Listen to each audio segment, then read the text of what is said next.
So it's very hard to see. This is minute marker 230. And there is a 7, 5, and the 9, 23 in the tsunami itself. And not only that, there are a bunch of different astrological symbols, other numbers, and other 923s in the water itself. They're not easy to see, but they are there, and it is not pareidolia. It can be. There are too many numbers. If you look at this scene carefully, you'll see it. And 7-5 is 923 in the Jewish calendar. Not implying anything will happen. Could be next year, could be another year. I don't know. I'm just saying that's what I'm seeing here. Um, but I wanted to focus on something else. Um, so when we're thinking about Ipetogat2, we do think of these as literal events, at least I do, but they are also just as important symbolically. So I used to think that this was a specific mosque, such as the Dome of the Rock or the Hagia Sophia in Turkey or the Mecca Mosque in Saudi Arabia. I don't think it's either one of them. I believe that this just simply represents Islam in general and the death of Islam, the destruction of it as a religion itself, the symbolic death of Islam. Now, does that mean that this isn't actually a coming event? Of course, it probably is, but it's both literal and symbolic. And that's kind of my point with this video is Ipetogat2 in summary shows the rise of the phoenix, the new sun, the new god, and who brings about the demise of all religion. Sounds very biblical because it is, because that's not the only religion that is in demise. As you see here, this famous scene, the church falls as soon as he is born. But not only does the church fall, so this scene, of course, there's a lot of talk right now about Taiwan. We had a lot of issues with Hong Kong, and this certainly represents a situation in Asia because remember, she also had the Asian tiger on her back.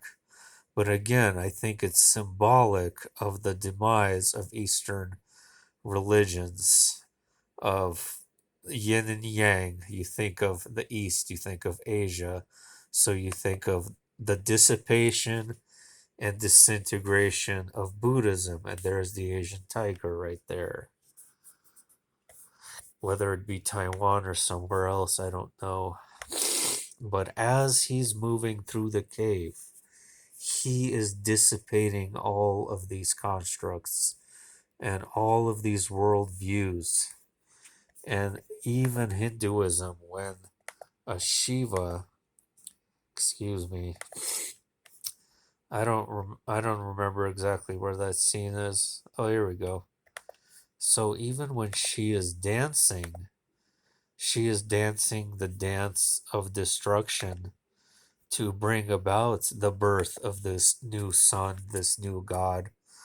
But she is also dancing to bring about the demise of her own religion. She is putting all the other Hindu gods into the fire for them to burn away as she dances the dance of destruction.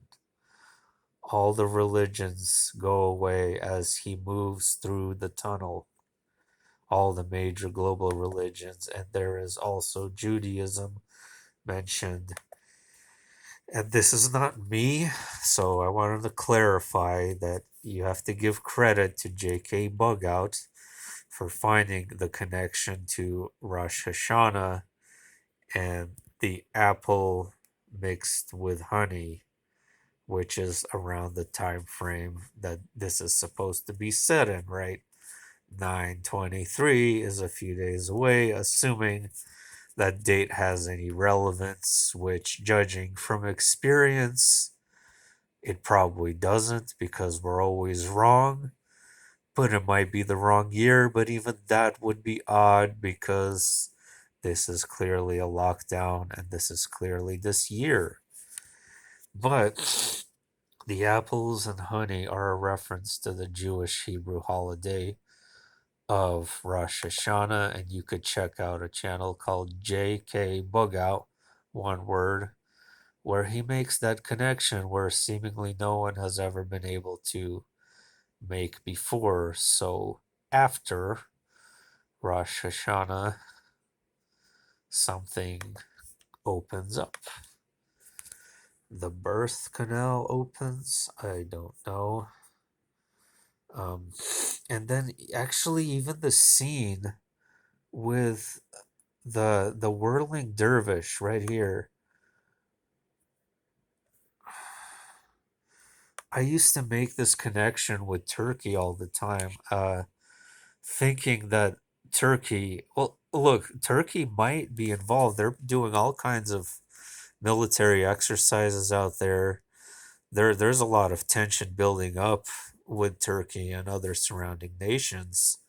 So there could be a literal connection to Turkey, but this whirling dervish, notice in the blue moon, we have a blue moon coming up on October 31st, a full moon, blue moon, and that there's literally a 31 right here, actually. So you have the whirling dervish dancing a cosmic dance. So it's not necessarily just Turkey. He is dancing because they're bringing about the birth of a new sun. Whether that's literally, I believe it's literally a new sun. Remember how I mentioned that I think these celestial beings are alive and well in higher dimensions and they switch roles with each other, and who gets to be the next sun and who gets to be the next planet because they are conscious living beings, as everything in the universe is conscious and happens far more rapidly than we think.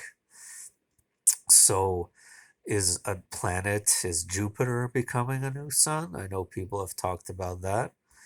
But either way, they're dancing to bring about this celestial event, which focusing on God spinning one's body in repetitive circles, which has been seen as a symbolic imitation of planets in the solar system orbiting the sun. So the planets are dancing to the new sun.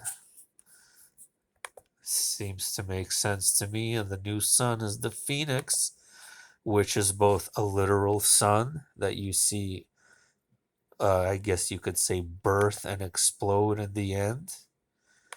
As far fetched as all this is, well, let me tell you guys, the truth is so much more bizarre than fiction. And these so called demigods play these games with each other. They play the evil and the good. And I'm not saying there aren't any real consequences to playing the evil. I'm just saying that they're like our elder brothers. And like if we ascend, let's say we ascend from the third dimension to a higher dimension, we have lighter bodies. The planetary beings ascend by being turning from a physical planet to a brightened star.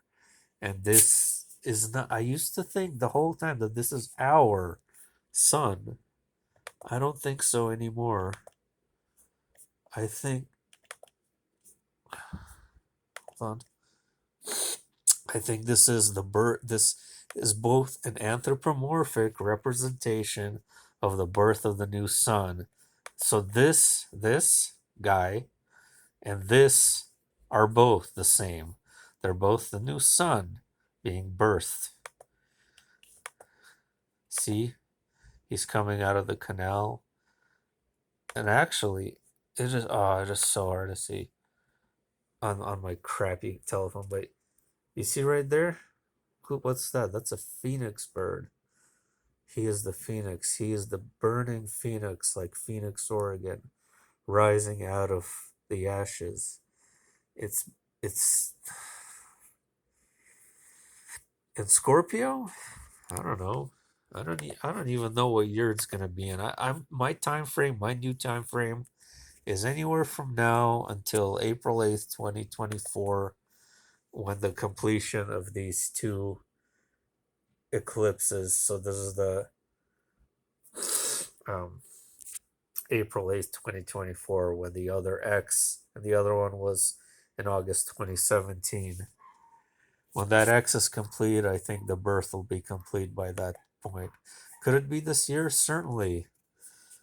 Certainly it could be this year. There's an interesting memorial called the Anthem Memorial in Phoenix, Arizona, which depicts.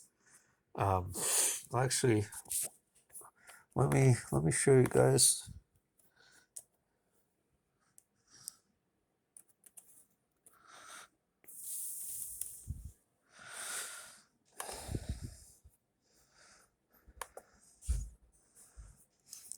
It rises at 11:11 every day. Not every day. I'm sorry. Once a year. What did I say? And the sun shines through it, which is in November. So could it be implying that month 11:11? So we have the Scorpio constellation, which is in November as well. So it's totally possible it could be this year. But take a look at I have to go now. I can't look up the Wikipedia this memorial, but it's in Phoenix, Arizona, and the sun shines through at 11:11, and it's called the Anthem Veterans Memorial. Okay, I have to go. Bye.